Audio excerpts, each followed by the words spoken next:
আমি প্রতিনিয়ত আমাদের চোখের সামনে যে মানুষগুলো মারা যাচ্ছে, তারা কেউ নিজের থেকে মরতে চায় নাই, কিন্তু কেউ থাকতেও পারে নাই। প্রতিদিন যারা চলে যায় প্রতিনিয়ত, তাদেরকে কে নিয়ে যায়, কোনখানে নিয়ে যায়, তাদের শেষ অবস্থা কি হবে? তাহলে যিনি নিয়ে যায় তিনিই বলছেন, আমি তোমাদেরকে আবার কবর থেকে উঠাবো, কবর থেকে উঠাবো, তোমাদেরকে জিজ্ঞেস করবো। ফাওয়ারাব্বিকা লানাসআলান্নাহুম আজমাইন। আল্লাহ বলে, কসম বান্দা, আমার কসম, মানে আল্লাহর কসম খাইয়া বলছে, নিজের কসম খেয়ে বলছে, আল্লাহ বান্দা বিশ্বাস করো, আমি কিন্তু তোমাদেরকে জিজ্ঞেস করব আম্মা কানু ইয়ামালুন, তোমাদের পুরা জিন্দেগির প্রতিটা আমল কর্ম আমি জিজ্ঞেস করব। এটা কেন করেছ, এটা কেন ছেড়েছ, লিমা ফাআলতা হাদা লিমা তারাকতা হাদা। ফজরের নামাজ 1 বছর বান্দা 365 দিনে কোনো দিন ফজরের নামাজ পড়ো নাই, আমার বান্দা কেন ছেড়ে দিলাম, কেন ছেড়ে দিলাম?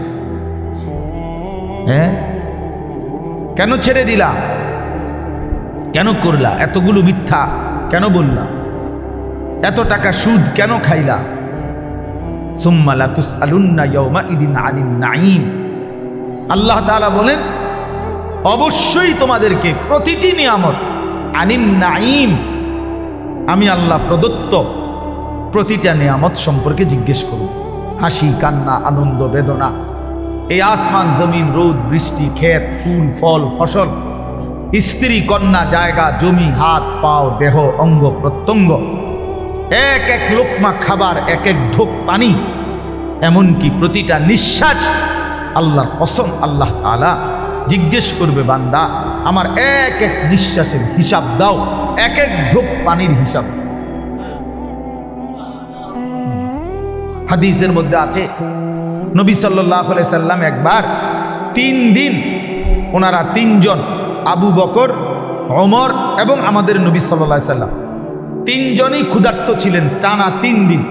3 দিন পরে এক সাহাবীর, আনসারি মদিনার এক সাহাবীর খেজুরের বাগানে গিয়ে 2-4টা খেজুর খাইছেন আর একটু পানি পান করছেন, 3 জন। তো নবী সাল্লাল্লাহু আলাইহি সাল্লাম তখন হযরতে ওমর রাদিয়াল্লাহু তাআলা আনহুকে বললেন, ওয়াল্লাহি লা তুসআলু আন হাযান নাঈম। ওমর, আল্লাহর কসম, এই যে খেজুর আর পানি খাইলা, এইটার ব্যাপারে হাসরের দিন তোমাকে আল্লাহ জিজ্ঞেস করবে, ওমর এটুকুর হক কি আদায় করছে? এই আজকের এই 3 দিন ক্ষুধার্ত থাকার পরের এই 1 ঢোক পানি আর এই 2টা খেজুরের হিসাব দিতে হবে। কিতাবে আছে, হযরত ওমর রাদিয়াল্লাহু তাআলা আনহু অবাক হয়ে গেছেন, ইয়া রাসূলুল্লাহ, কি বলে, ক্ষুধার্ত অবস্থায় 3 দিন পরে 2টা খেজুর খাইলাম আর একটু পানি পান করলাম, এটারও হিসাব দিতে হবে? আল্লাহ নবী বলেন, ওয়াল্লাহি লা তুসআল, আল্লাহর কসম হিসাব লা তুসআল, জিজ্ঞেস করা। তাহলে এই পর্যন্ত 3 বেলা ভাত খাইছেন কয়দিন? মন মতো পানি পান করছেন কয়দিন? কত আইটেমের ফল ফলাদি খাইছেন কতদিন? বলেন। একটা সময় ছোটবেলায়, আমাদেরও তো মনে আছে, আজ থেকে 30 বছর আগে 25 বছর আগে 1 কেজি আঙ্গুর কেউ কোনো ঘরে কিনছে না, 1 পোয়া 1/2 পোয়া আঙ্গুর। অসুস্থ রুগী, আমার তো মনে আছে ছোটবেলায় আমার আব্বাই শুধু দেখতাম মালটা খাইতো, আব্বা অসুস্থ ছিল, আমরা তাকায় তাকায় থাকতাম। 1-8 পিস যদি কখনো দিত আব্বা মায়া করে, তো এতটুকু হইতে পারে নাই, তো স্বাভাবিকভাবে আমাদের জন্য আনছে, এমন ছিল না, এমনই ছিল 30 বছর আগে, এমনই ছিল। আঙ্গুর 100 গ্রাম 200 গ্রাম, হ্যাঁ, হাসপাতালে রুগী, হাসপাতালে, তো ওই রুগীর জন্য পথ্য হিসাবে 100 গ্রাম আঙ্গুর কি নিয়ে গেছে, এমন না? কি বলেন চাচারা, এইটা তো ছিল। তাইলে আজকে আলহামদুলিল্লাহ কি পরিমাণ ফল ফলাদি আমাদের বাচ্চারা খাইতেছে, আল্লাহ তাআলা কি পরিমাণ রিজিক দিচ্ছে আমাদের, তো সেই রিজিকের কি কোনো হিসাব দিবে না? কথা বলেন না? তাহলে এই জন্য বাবা, আল্লাহ তাআলার এটা ওয়াদা, আমরা যদি এটা না বুঝি আমাদেরই বোকামি হবে। তোমরা যারা কিশোর তরুণ ছেলে অনেকেই আছো, কোনোভাবেই বুঝতে চাচ্ছ না, তুমি মনেই করো না যে তোমার যে মানুষ, তুমি যে মুসলমান, এবং তোমার যে 14 বছরের পর থেকে তোমরা যারা বালেগ হয়েছ, অর্থাৎ যাদের উপরে গোসল ফরজ হয়েছে, যাদের বীর্যপাত হয়, গোসল ফরজ হয়, সেদিন থেকেই তোমার হিসাব পুরাপুরি 100 তোমার প্রতিটা নিঃশ্বাসের হিসাব উঠতেছে আমল নামার মধ্যে। তাহলে তোমাকে এই বালেগ হওয়ার পর থেকে প্রথম সেকেন্ড থেকে তোমার হিসাব দিতে হবে।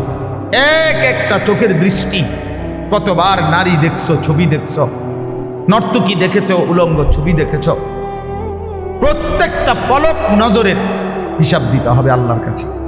আল্লাহর কাছে প্রতিটা হাত পায়ের অঙ্গের নড়া চড়ার হিসাব আল্লাহ তাআলার কাছে দিতে হবে।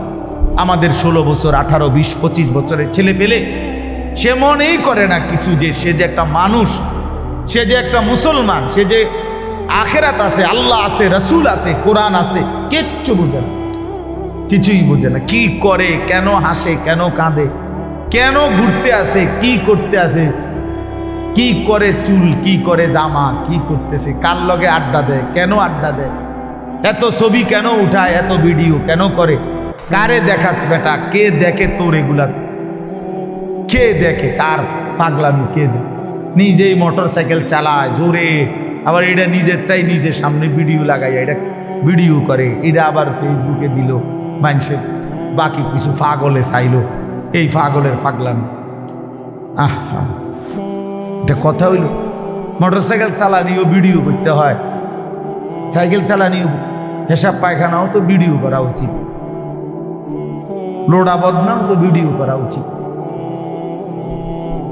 আহা, এত ফালতু একজন সুস্থ স্বাভাবিক মানুষের জীবন হতে পারে না, যাকে আল্লাহ তাআলা ন্যূনতম আকল দিয়েছেন। হ্যাঁ, কাউকে আল্লাহ তাআলার যখন লানত হয়, আমি এই জন্য প্রায় বলি, কারো উপরে যখন আল্লাহর লানত বর্ষণ হয়, তো আল্লাহ তাআলা তার স্বাভাবিক আকল সরায় দেয়। আদাল্লাহুল্লাহু আলা ইলমিন, আল্লাহ তাকে তখন পথভ্রষ্ট করে দেয়। ওয়া খাতামা আলা সামঈহি ওয়া কলবি, আল্লাহ তাআলা তার কানে এবং অন্তরে মোহর মেরে দেয়। ওয়া জাআলা আলা বাসারিহি গিশাওয়া, আল্লাহ তার চোখের সামনে পর্দা ফেলে দেয়। ফলে আর সে কিছুই শোনে না, কিছুই বোঝে না, কারণ দিল তো বন্ধ, কানও বন্ধ, চোখও বন্ধ, আবদ্ধ। সে আর আলোর রাস্তা, হেদায়েতের রাস্তা দেখবে কোত্থেকে? সে জান্নাতের রাস্তা দেখবে কোত্থেকে? সে ডানে বামে যেদিকেই তাকায় তখন নারী দেখে, ছবি দেখে। সে যখনই হাঁটে চলে তো ছাতের কিছু অসৎ বন্ধু, চরিত্রহীন কিছু লম্পট, এগুলো সারাক্ষণ কোনো মেয়ের কথা, নারীর কথা, উলঙ্গ কথা, অশ্লীল কথা, গালি গালাজ, একটা আরেকটারে লাথি মারে, একটা আরেকটারে ধাক্কা মারে, একটা আরেকটারে দায়িত্ব ধরে। হ্যাঁ, এই এই নাহলে বিশ্রী কুকুর বিড়ালও যে কথা বলে না, জন্তু জানোয়ারও যে কথা বলে না, এমন হাইওয়ান জানোয়ারের মতো কথাবার্তা বলে। নারী, ছবি, অশ্লীল উলঙ্গপনা, অশালীন অঙ্গভঙ্গি, খালাস। এভাবেই দিন শেষ। বাদকতগুলো খাইছে, আবার জানোয়ার ঘুমায় গেছে। ভোর হইলে আবার জানোয়ার উঠছে। না এশার নামাজ, না ফজরের নামাজ, না জোহরের নামাজ, না আসরের নামাজ, কোনো নামাজের কোনো খবরই নাই। কারণ জানোয়ারের আবার নামাজ কি, কুকুরের আবার নামাজ কি, শুকরের আবার নামাজ কি, কুত্তা বিলের আবার নামাজ কি, জন্তু জানোয়ারের আবার সেজদা কি? বুঝেন নাই কথা? অতটি সিদ্ধান্ত নিছে যে আমি মানুষ হব না, আমি হব জানোয়ার, আমি হব কুকুর বিড়াল, আমি হব রাস্তার পশু। অতএব রাস্তার পশুর যেমন কোনো আল্লাহ নাই, বন্দিগি নাই, ইবাদত নাই, আমারও নাই, আমারও না, আমারও না। এই জন্য ছেলেরা, বাবারা, ছেলেদের দায়িত্ব তোমরা নিজেকে নিয়ে ভাবা, কি করছো? বাবাদের দায়িত্ব আপনাদের ভাবা, আপনারা আপনাদের সন্তান গড়তেছেন নাকি কি করতেছেন? সন্তানরে কি করলেন? আপনি তো সংসার করছেন কইলেন, আমি তো সব সময় প্রতিদিন বলি যে সংসার বলতে কি বুঝলেন? আপনি যে কইলেন আমি আজকে 30 বছর সংসার করলাম, কিতা? খাট পালং সোফা ফার্নিচারেরই সংসার কয় না বউ বাচ্চারে কয় সংসার? একটা মানুষ যদি বলে যে আমি পরিবার নিয়ে এনে বেড়াইতে আইছি, তো পরিবার নিয়ে বেড়াইতে আইলে এ কথা বললে তার মানে খাট সোফা টোফা বেটার ঘরের ফার্নিচার এটি লই আইছে বেড়াইতে নাকি? কি কি নিয়ে আইছে? বউ বাচ্চা নিয়ে আইছে, এই না কথা বুঝায়? তাইলে সংসার বলে বউ বাচ্চারে, পরিবার বলে, বউ বাচ্চারে, এই মানুষগুলার এক সংসার বলে। খাট পালং রে কি বলেন, এগুলো তো বদলায় যায়। এগুলো তো আপনার আমলও আপনি চেয়ার বদলাইছেন, বদনা বদলাইছেন, বালতি বদলাইছেন। আপনার নিজের আমলও তো আপনি 40 বছরের ভিতরে কত আসবাব বদলাইছেন না। আগেরটা পুরান, সুন্দর লাগে না মডেল, নতুন করে কিনছে। তো এগুলো তো কিচ্ছু না, মানুষগুলো হলো আমার সংসার।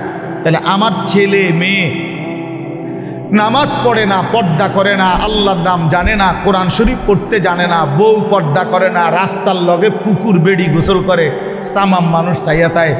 এই অসভ্য নারী, এই বেডিও অসভ্য, এই বেডির জামাইও অসভ্য, একেবারে 100% অসভ্য। দোনোটা অসভ্য, দোনোটা অসভ্য। বেড়াটাও অসভ্য, বেডিটাও অসভ্য। তে বেটারও কোনো লজ্জা নাই, তে মানুষের বেডি চায় আর তার বেডিরে মানুষে চায়, খালাস। হ্যাঁ, নাই তো এই বেশরম 30 বছরের কামাই দিয়া বেটা তোর বউয়ের জন্য একটা গোসলখানার ব্যবস্থা করতে পারলি না বেটা, তুই কি এর বেটা? বেটা অপদার্থ বেটা, তোর বেড়াই বলে কে বেড়া? তো তো অপদার্থ ছাড়া আর কিচ্ছু না।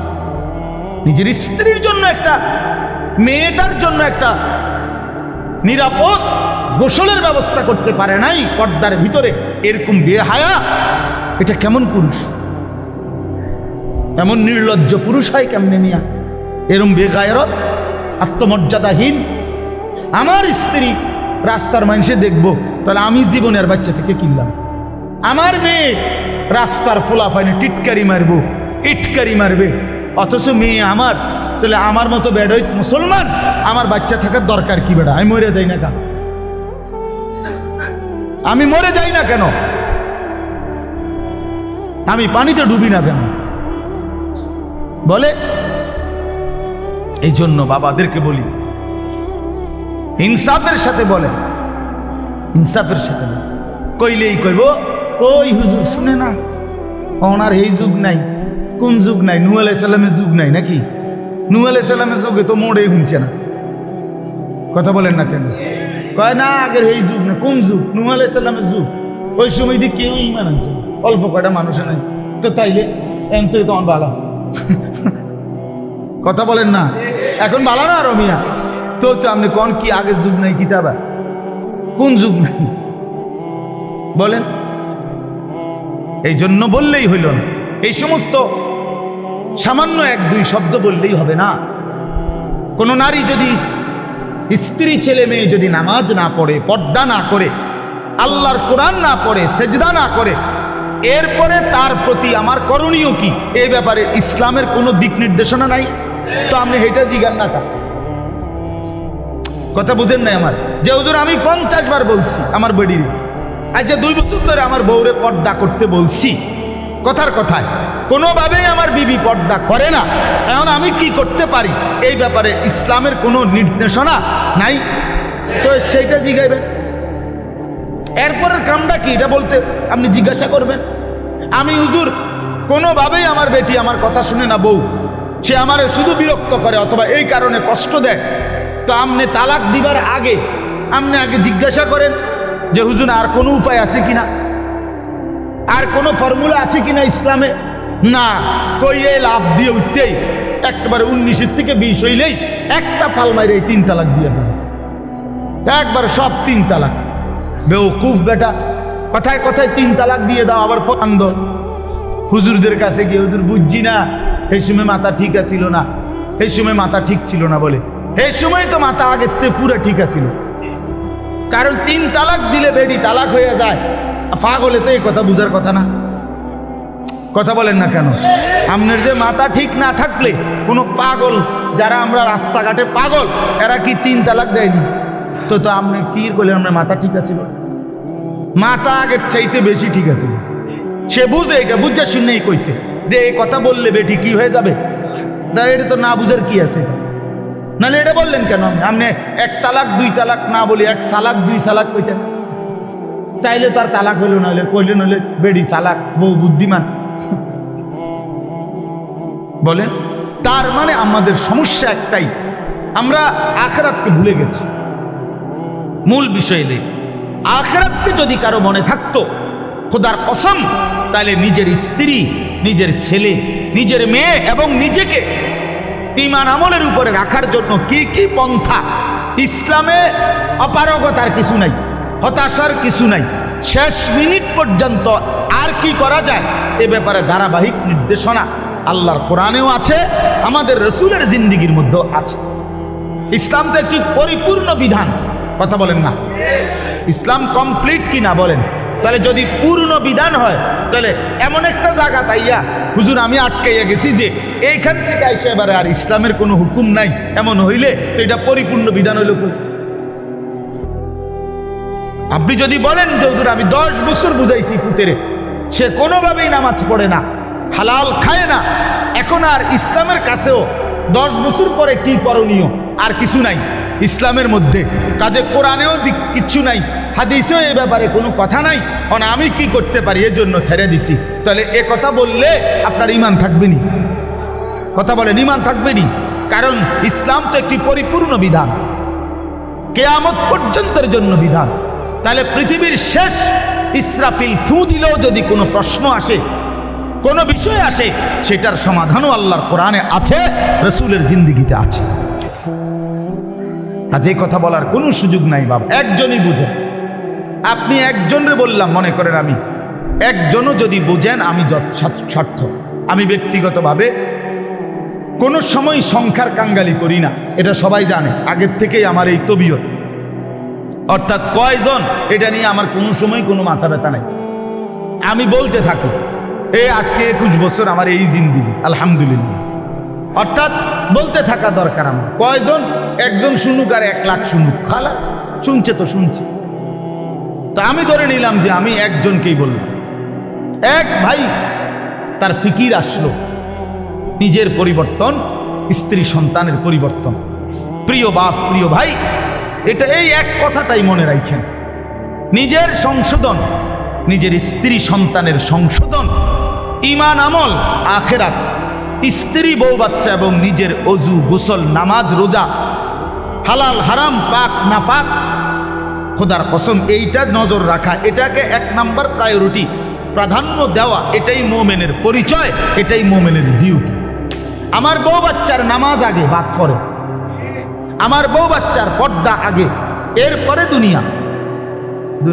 মনে করেন আমার বেরিয়ে আমার বউয়ের লগে থাকিয়া যদি বালতিটা কিনতো ভালো হইতো, ভালো চয়েস করতে পারতো, আমি মনে করলাম, কিন্তু পর্দার খেলাফ হবে, দরকার নাই, বালতি একটু কম সুন্দর হোক, তারপরও বিবির পর্দা হেফাজত। তার মানে মোমেনের ফিকির থাকবে আগে কি দিন, আগে কি বলেন না, আগে দিন, আগে দিন। ছেড়ে দিছেন আপনারা, যার কারণে ছেলে পেলে লাওয়ারিসের মতো হয়ে গেছে। আহা, মুসলমান ছেলে বাপ মার পরিচয়ও ভুলে গেছে। কিসের বাপ মা? যার চুল বেঈমানের মতো, তার আবার বাপ মা কিসের? বলেন, একটা ছেলেকে জিজ্ঞেস করেন, এই যে ছেলে তোমরা বলো বাবা, তোমার কে তোমার বাবা? তোমার বাবা মুসলমান না ইহুদি? বলো তুমি। তাইলে তুমি এই চুল রাখলা কেন? বলো, কোন জানোয়ারের চুল রাখলা? কোন বেঈমানের চুল রাখলা? কোন কাফেরের চুল রাখলা? বলো, বলো, বেটকি দিয়ে উড়ায় দাও একটা কথা বললেই।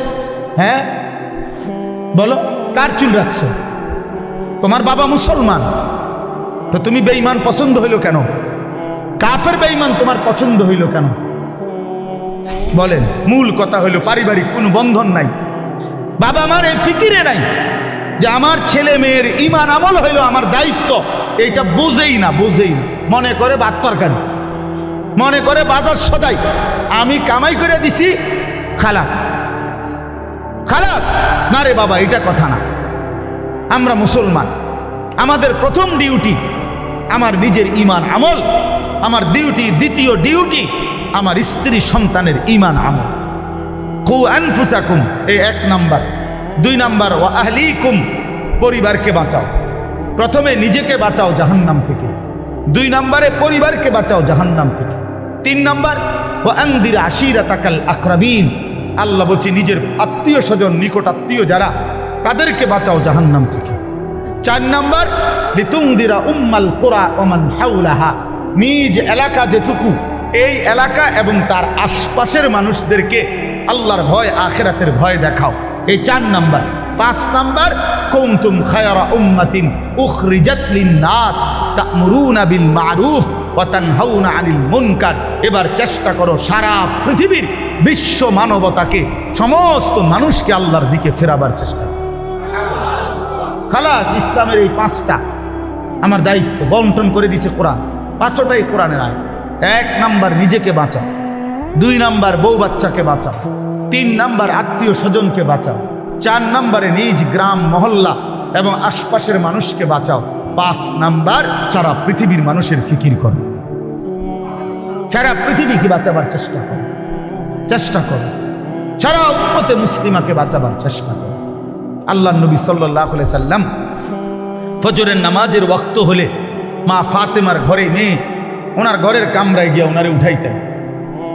ফজরের ওয়াক্ত নবী সাল্লাল্লাহু আলাইহি সাল্লামের চাচা আব্বাস ওনারে গিয়ে উঠাইতেন।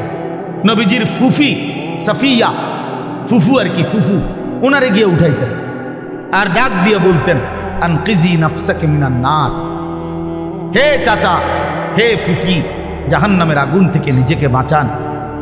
ফাইন্নী লা উগনি আনকি মিনাল্লাহি শাইআ, বলতেন ফুফু, চাচা, আল্লাহর কসম। মেয়ে ফাতেমাকে বলতেন, ফাতেমা, আমি তোমারে মুহাম্মদের মেয়ে বললে, মুহাম্মদের চাচা একথা বললে, মুহাম্মদের ফুফু বললে আমি হাসরের ময়দানে কোনো উপকার করতে পারবো না। নিজের ঈমান, নিজের সেজদা, নিজের তাকওয়া এটা দেখাইয়া হাসরের ময়দানে মুক্তি নিতে। মুহাম্মদের স্বাস্থ্য ভাই কইলে হইতো না, নাউযুবিল্লাহ। নবী পাকের মেয়ে বললে হবে না, নবী পাকের চাচা বললে হবে না। নবীজির চাচা বললে যদি জাহান্নামের মুক্তি পাওয়া যায়, তো আবু তালেব, আবু লাহাব, আবু জাহেল, আবু লাহাব তারাও তো বলবে আমি তো চাচা। কথা বলেন না কেন?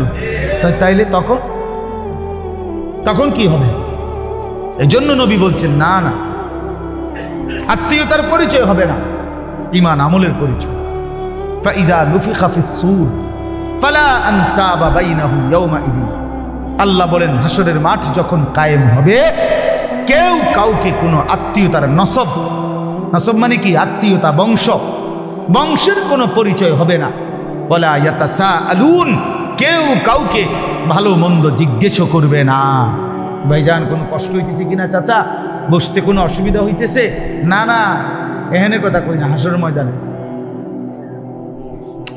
বুঝেন নাই?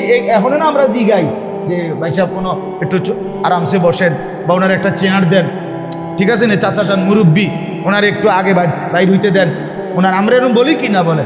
তো আল্লাহ তাআলা বলেন, কিয়ামতের দিন ওয়ালা ইয়াতাসাআলুন, কেউ কাউকে একটি শব্দ জিজ্ঞেস করবে না যে কষ্ট হচ্ছে কিনা। না না, লিকুল্লি ইমরিইম মিনহুম ইয়াওমাইদিন শা'নুন ইউগনি। আল্লাহ বলেন প্রত্যেকেই নিজেকে নিয়েই ব্যস্ত থাকবে। ইয়াওয়াদ্দুল মুজরিমু লাউ ইয়াফতাদি মিন আযাবি ইয়াউমিইদিন বিবানি ওয়া সাহিবাতিহি ওয়া আখি ওয়া ফাসিলাতিহি আল্লাতী তু'বি ওয়া মান ফিল আরদি জামিআ সুম্মা ইউনজি। বড় সাংঘাতিক আয়াত এটা। আল্লাহ বলে প্রত্যেকটা নাফরমান পাপী জাহান্নামী কিয়ামতের দিন আল্লাহকে বলবে, আল্লাহ আজকে এই হাসরের ময়দানে আপনি আমার ভাই, আমার স্ত্রী, আমার সন্তান, আমার মহল্লাবাসী, এমনকি গোটা পৃথিবীবাসীকে জাহান্নামে দিয়ে দেন, তবুও আমারে বাঁচায় দেন। ওয়ামান ফিল আরদি জামিআ, প্রয়োজনে জমিনের সমস্ত মানুষকে জাহান্নামে দেন। সুম্মা ইউনজি, তবু আমারে বাঁচিয়ে দেন। এমন আগুন আমি সইতে পারবো না মাওলা। কারণ কোরআন শরীফে আছে যে সরাসরি হাসরবাসী আখিরাতে হাসরের মাঠে ফেরেশতারা জাহান্নামকে টেনে আনবে।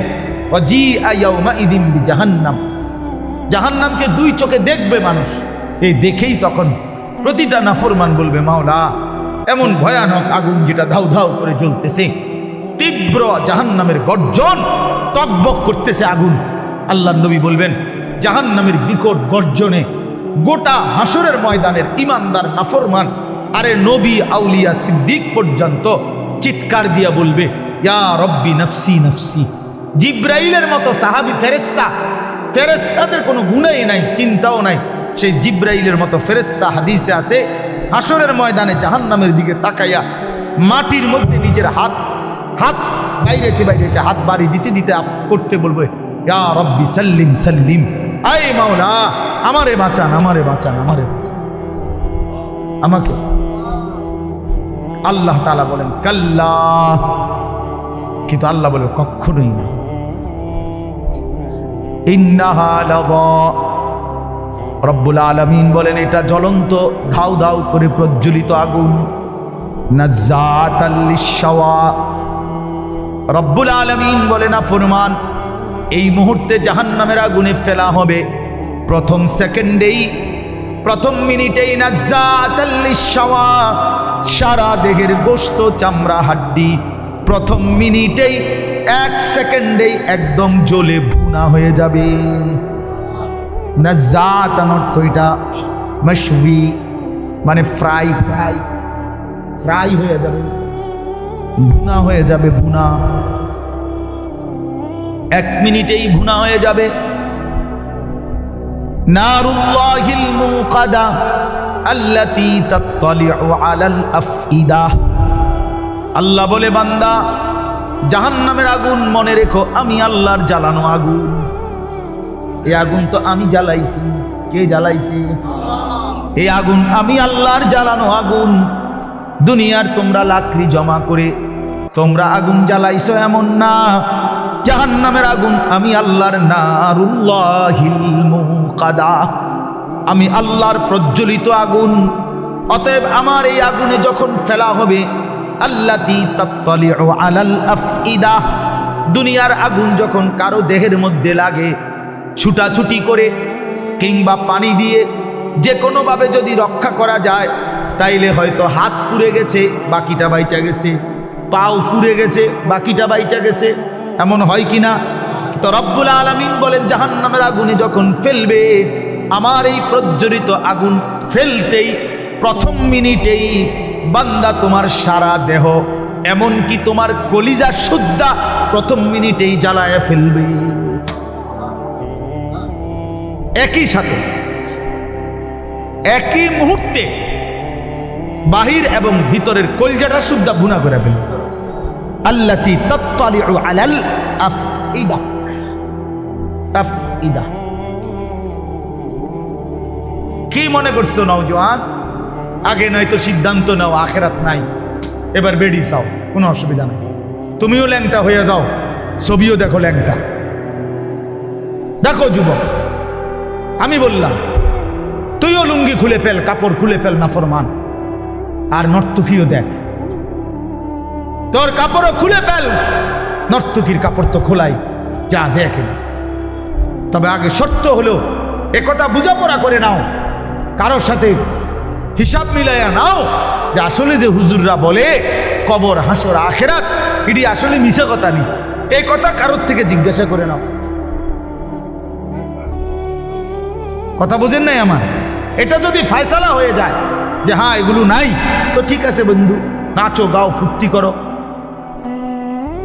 যা মন চায় তাই করো। কিন্তু এ কথার তো কোনো কাফেরও আজ পর্যন্ত বলে নাই যে কবর হাসর আখেরাত নাই। না, হিন্দুরাও তো স্বর্গ নরক কয় না? কথা বলেন না কেন? হিন্দুরা মরলে আমরা যেরকম কই মরহুম, হেরাদে কয় স্বর্গীয় উমক, তো হিন্দুরাও তো বলে। কাফের বেঈমানও তো বুঝে পরকাল, তুমি বুঝো না কেন? কাফের বেঈমানের পরকালের ধারণা ভুল ধারণা, মানে পরকাল মানে, কিন্তু পরকালের ব্যাপারে তারা যেই ধ্যান ধারণা, এটা তাদের ভুল। কিন্তু আমরা মুসলমান, আমাদের পরকালের ব্যাপারে বর্ণনা একেবারে স্পষ্ট। কোরআনুল কারীমের 3 ভাগের 2 ভাগে আখিরাত। আখিরাত নবী সাল্লাল্লাহু আলাইহি সাল্লামের সারা জিন্দেগীর চোখের পানি উম্মতের জন্য যে কাঁদছেন 23টা বছর। কি জন্য? আল্লাহ 23 বছর নবী কাঁদছেন উম্মতের জন্য। কেন? দুনিয়ায় যেন ভাত মাছে কষ্ট না পায় উম্মত, এই জন্যই তো না? কথা বলে, উম্মত যেন ভাতে মাছে কষ্ট না পায়, দুনিয়ায় বউ বাচ্চা লইয়া যেন সুখে চলতে পারে, এই জন্যই তো নবীর 23 বছরের চোখের পানি, নাকি? তাহলে কি জন্য? কথা বলেন না, কোন জায়গার জন্য কাঁদছেন? তো সেই আখিরাত মিথ্যা, নবীর 23 বছরের চোখের পানি মিথ্যা। তাইলে আপনারা কি বুঝলেন বাবা? যারা নামাজ পড়েন না, কেন পড়েন না?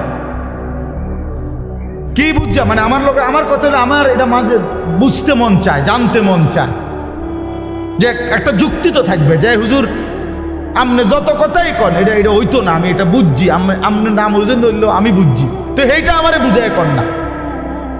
আচ্ছা আমরা শুনি, কি দৃষ্টিতে তুমি বুঝলা আখেরাত নাই, পরকাল নাই, এই পাপের কোনো বিচার হবে না, এটা কেমনে বুঝলা? একটা যুক্তি তো থাকবে মানুষের। এই জন্য দয়া করে ভাবতে শিখে। আমি আমার সবটুকু দিয়ে বলতে, আমি আজীবন চেষ্টা করছি আমার এই ছোট্ট জীবনটা বলতে বলতে আজ আর শরীর অনেক কাহিল হয়ে গেছে, ব্যস্ততা অনেক বাড়ছে, কিন্তু শরীর কি হয়ে গেছে? দুর্বল হয়ে যাচ্ছে, দুর্বল হয়ে গেছে। কিন্তু তবুও চেষ্টা করছি বলে যাওয়া। অর্থ হইলে কথা বলা, বাবা আখেরাত সত্য, কবর সত্য, হাসর সত্য। প্রিয় বন্ধু, নষ্ট হইও না, ছেলেরা নষ্ট হইও না। বাপ, পচে যাওয়া জিনিস কেউ গ্রহণ করে না, বখাটেকে, দুশ্চরিত্রকে কেউ পছন্দ করে না, লম্পট চরিত্রহীন, নারী লুভী, জিনা বেবিচার, অসভ্যতা, মদ জুয়া আসক্ত এমন অপদার্থ জানোয়ারকে কেউ পছন্দ করে না। তারে কুকুরের সাথেই মানায়, মানুষের সাথে মানায় না। বেনামাজিকে জানোয়ারের সাথেই মানায়, ইমানদার মুসলমানের সাথে মানায় না, মানায়। হ্যাঁ, এজন্য এটা জরুরি বিষয়, এটা বুঝার বিষয়। কেন আমি নামাজ পড়ব না? কেন আমি হালাল খাব না? 30 বছর ধরে যারা সুদ খাইতেছেন, এই বাবা সংসারের অভাব পূরণ হয়েছে তো? বলেন না কেন? হ্যাঁ, 30 বছর ধরে যেই বাটপারে ওজনে কম দেয়, এই বাটপার জিজ্ঞাসা করেন না যে বাটপার তোর এই 30 বছর ধরে যে কাস্টমার ঠগাস, তোর অভাব গেছি না যাবে কোনোদিন? তো তো লাভ হইল কি? কি রে, এত সিটারি করে কাম তো লাভ হইল না, সিটারি যা করলা, কই সংসারের অভাব তো গেল না, কিস্তি তো শেষ হয় না, কিস্তি তো শেষ হয় না, প্রয়োজন তো শেষ